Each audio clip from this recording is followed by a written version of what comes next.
Good morning student. आज हम लोग ट्रांसफार्मर का वोल्टता नियमन अर्थात वोल्टेज रेगुलेशन के बारे में समझेंगे।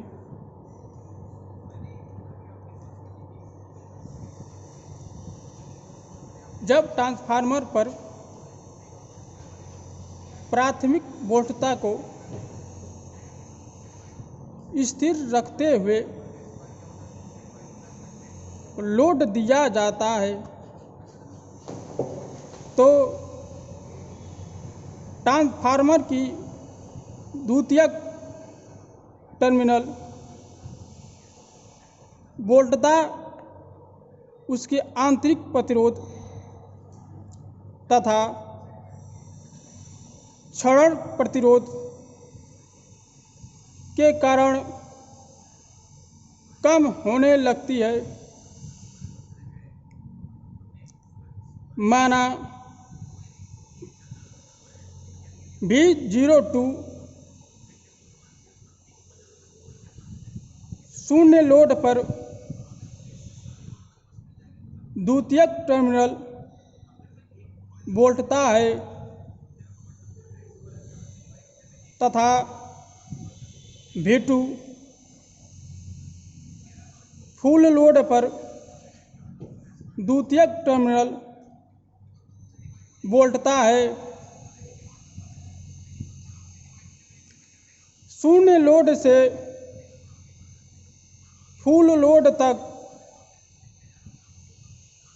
द्वितीयक टर्मिनल वोल्टता में परिवर्तन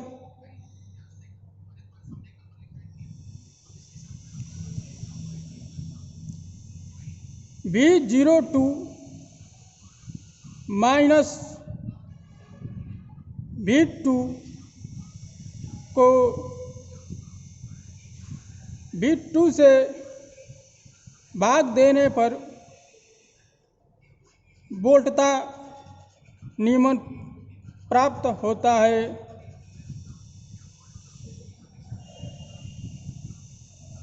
प्रतिशत वोल्टता नियमन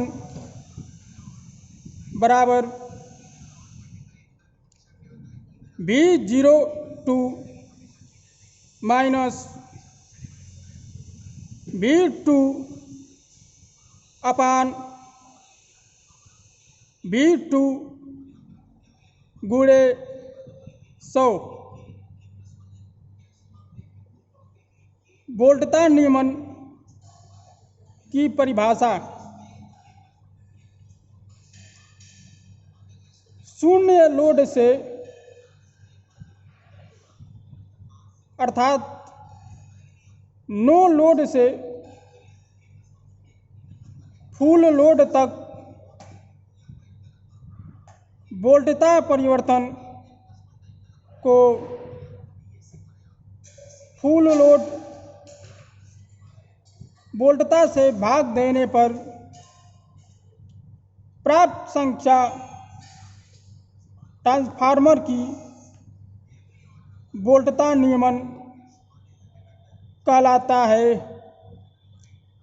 अब हम लोग एग्जाम्पल के तौर पर समझेंगे।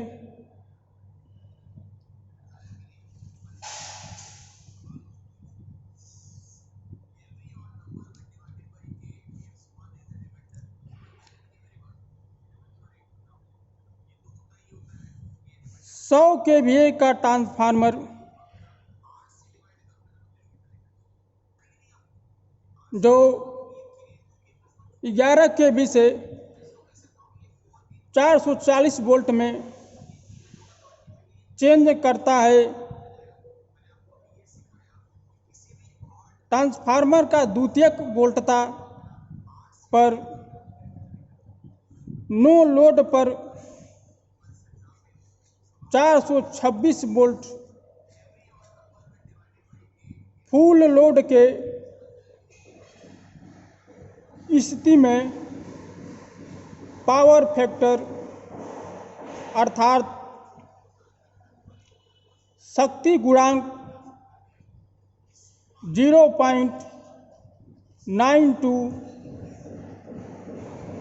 तथा पावर फैक्टर पर वही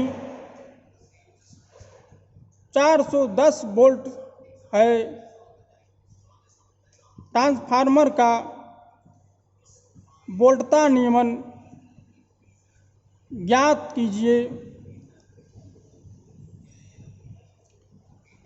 चूँकि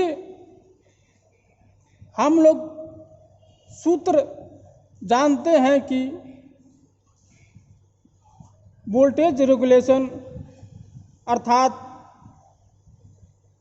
वोल्टता नियमन का सूत्र V02 माइनस V2 अपान V2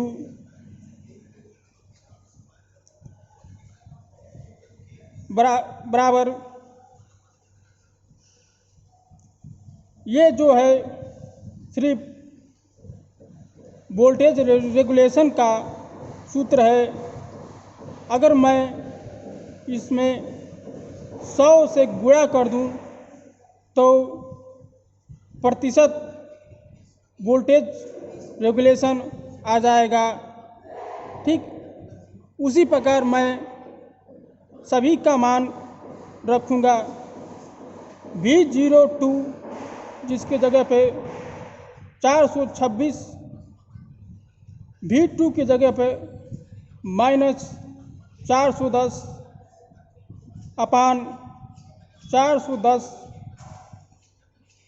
हमने 100 से गुणा कर दिया तो प्रतिशत वोल्टेज रेगुलेशन में उत्तर आएगा।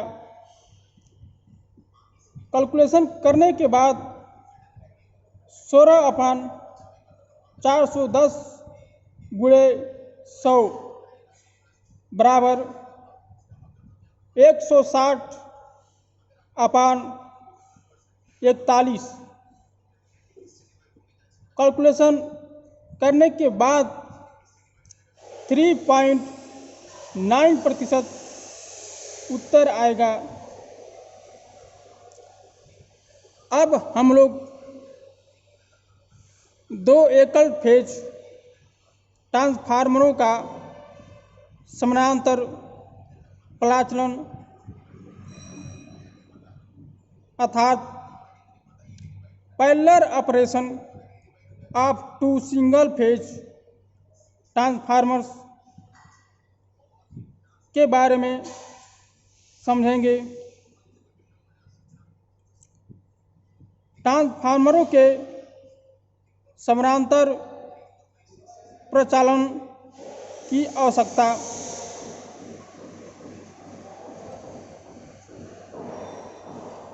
पहला, जब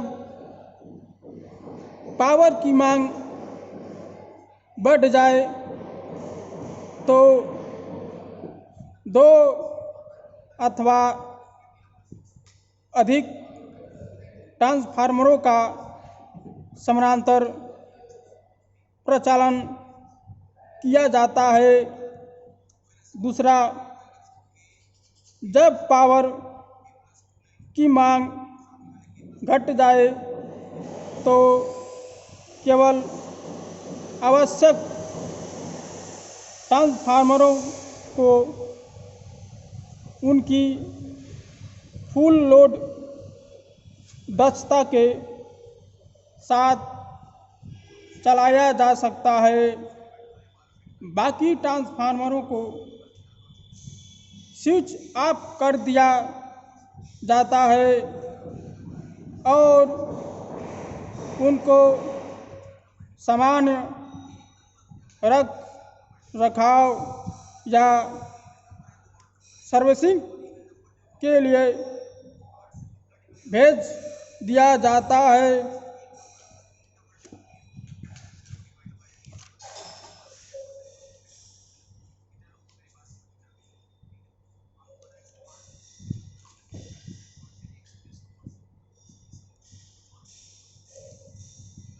तीसरा,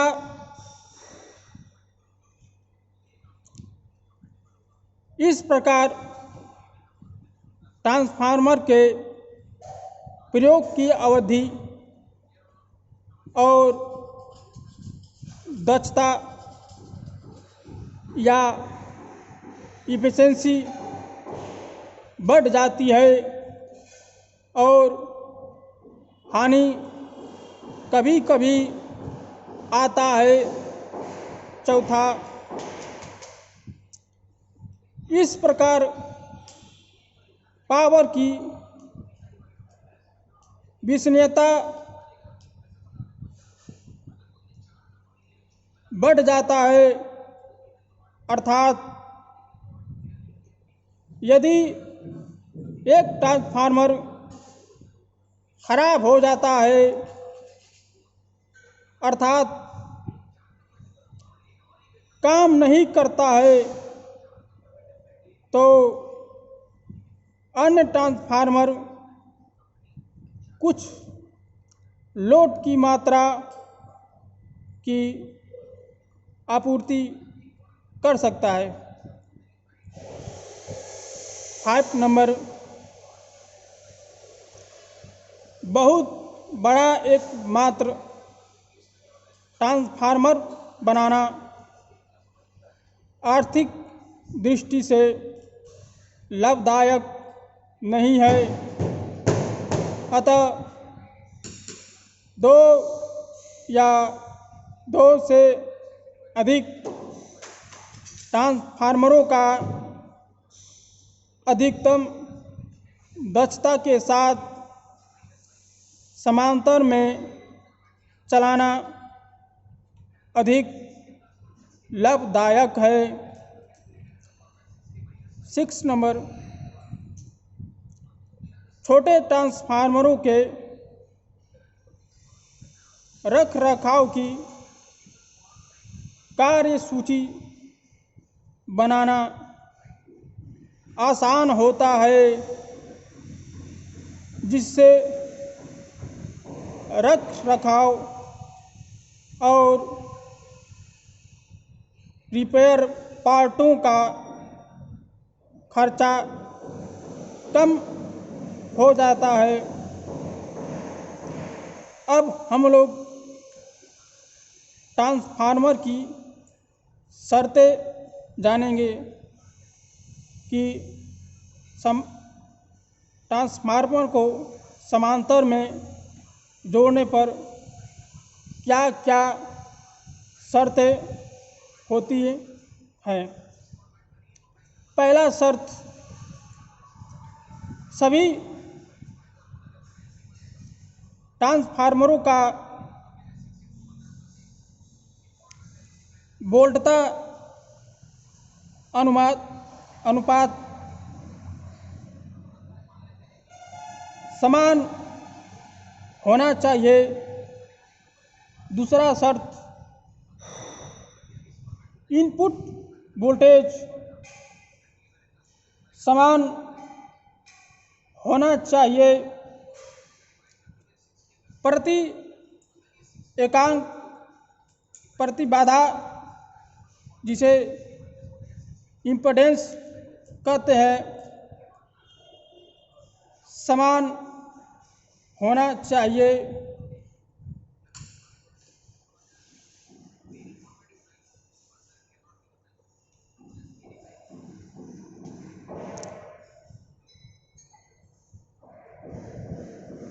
चौथा शर्त है,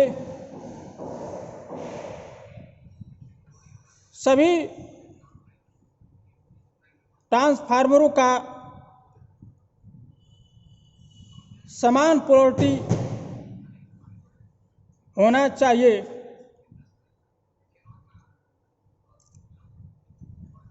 समांतर प्रचालन के बारे में समझेंगे चित्र के द्वारा। अब हम लोग चित्र में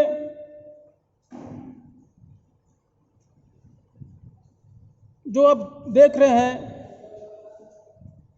2 ट्रांसफार्मर लगाया गया है चित्र में। जो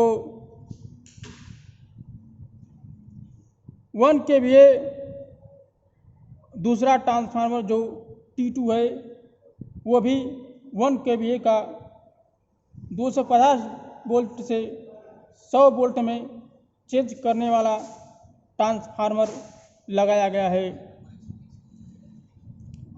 दो देख रहे हैं आप लोग समांतर में 2 सिंगल फेज ट्रांसफार्मर प्रदर्शित किए गए हैं जो हमने बताया है T1 एंड T2 से प्रदर्शित किया है। इनके प्राथमिक लपेट एक ही सप्लाई से जुड़े हैं और द्वितीयक लपेट एक उभय भार अर्थात कॉमन लोड को आपूर्ति प्रदान करता है। हमने ये जो देख रहे हैं बस बार 250 वोल्ट का AC सप्लाई है। 250 वोल्ट की जब सप्लाई दिया है तो हमने ज़्यादा वोल्ट वाला रेंज में का वोल्ट मीटर लगाया है अर्थात 300 वाला वोल्ट मीटर का रेंज लगाए हुए हैं। T1 जो है ट्रांसफार्मर है 1 kVA का जो 250 वोल्ट से 100 वोल्ट में चेंज करता है। उसी के समानांतर चलाने के लिए हमने दूसरा ट्रांसफार्मर 1 kVA का जो 250 वोल्ट से 100 वोल्ट में चेंज करता है। ये दूसरा बस बार है जो 100 वोल्ट वाला है। इसका भी हमने ज़्यादा रेंज का वोल्ट मीटर नापने के लिए लगा दिया है जो 150 वोल्ट मीटर का रेंज लगाए हैं जो हमने V2 से प्रदर्शित किया है।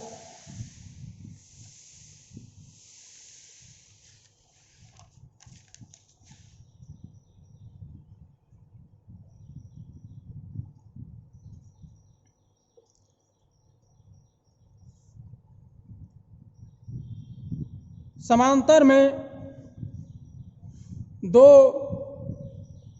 अथवा अधिक ट्रांसफार्मर प्रचलित हो रहे हैं तो उनके संतोषजनक के लिए निम्न प्रतिबंध होना चाहिए। पहला, वोल्टता अनुपात जिसे वोल्टेज रेशियो कहते हैं उनके लिए समांतर प्रचलन के लिए वोल्टेज रेशियो समान होना चाहिए।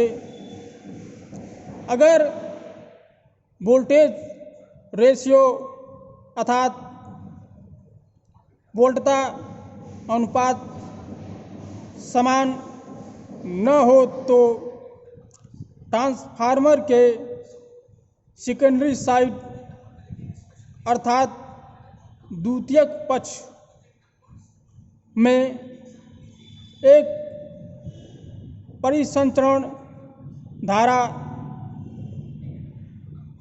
अर्थात सर्कुलेटिंग करेंट प्रवाहित होता है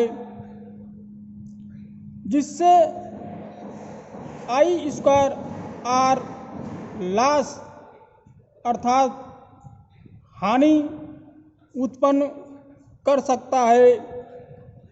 इस वोल्टता अनुपात समान होना चाहिए।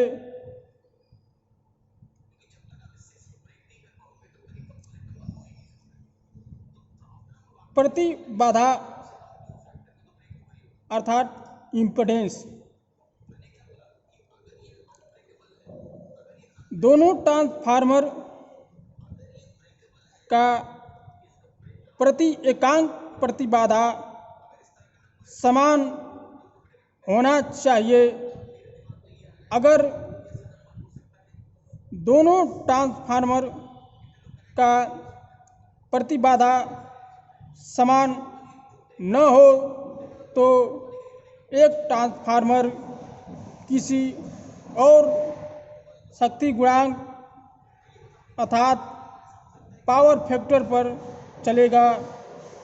दूसरा ट्रांसफार्मर ये किसी और शक्ति गुणांक अर्थात पावर फैक्टर पर कार्य करेगा। तीसरा ध्रुवता जिसे पोलैरिटी कहते हैं। दोनों ट्रांसफार्मर की पोलैरिटी समान होनी चाहिए। अगर समान न हो तो दोनों ट्रांसफार्मर के बीच उच्च परिसंचरण धारा अर्थात सर्कुलेटिंग करंट प्रवाहित होगी।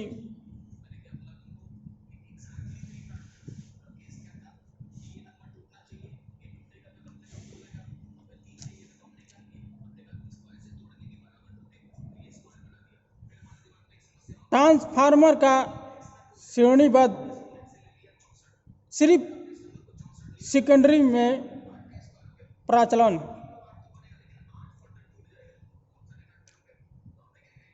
श्रेणीबद्ध प्रचलन की आवश्यकता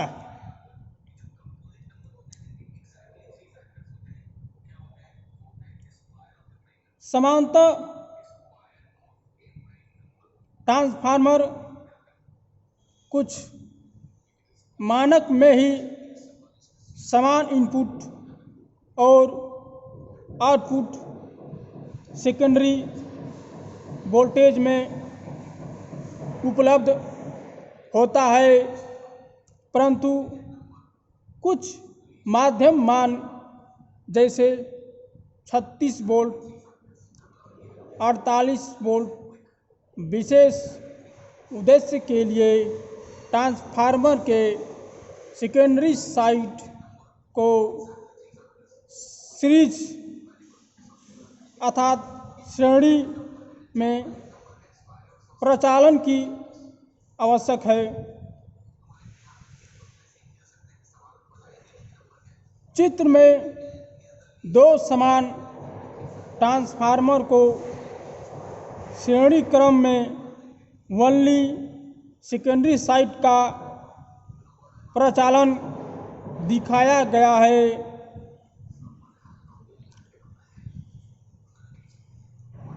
ये जो देख रहे हैं ट्रांसफार्मर T1 ये प्राथमिक ट्रांसफार्मर है अर्थात पहला ट्रांसफार्मर। ये T2 है जो दूसरा ट्रांसफार्मर। हमने दोनों ट्रांसफार्मरों का सेकेंडरी सीरीज में जोड़ दिया है, लेकिन दूसरा ट्रांसफार्मर का सेकेंडरी अपोजिट पोलैरिटी में जोड़ा है। इसलिए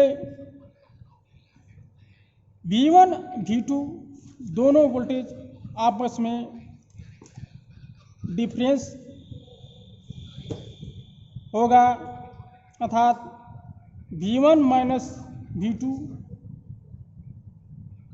से जो रिजल्ट आएगा वह बहुत कम वोल्टेज आएगा, जो वही सो अर्थात वही तो हम चाहते हैं वोल्टेज जो 36 वोल्ट अर्थात 48 वोल्ट या जैसे हम वोल्टेज कम चाहते हैं वह मिल सकता है।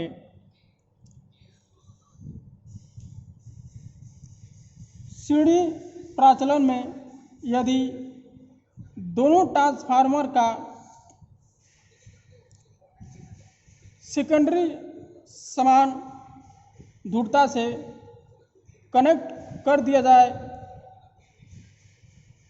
तब वोल्टेज का योग सेकेंडरी साइड में बताने लगेगा। शुरू में ही मैं आपसे कहा था कि ये अपोजिट पोलैरिटी में जोड़ा गया है, इसलिए दोनों का डिफरेंस आएगा उत्तर। अगर ये सेम पोलैरिटी में जोड़ दिया गया होता तो दोनों का योग उत्तर आता।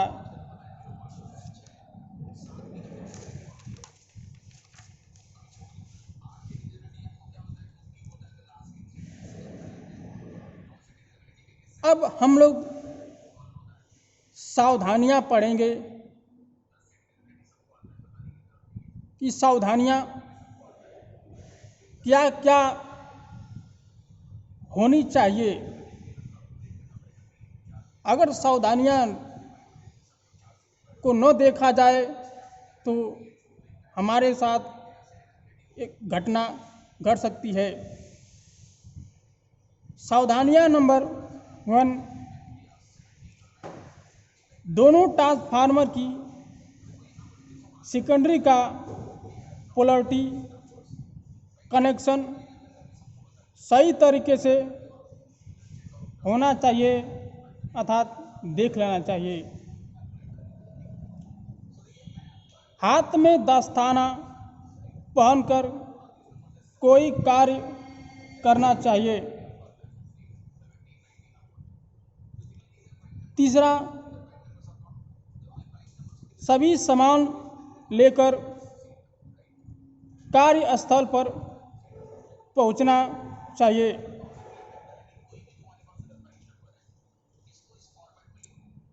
आज के लिए स्टूडेंट यही है।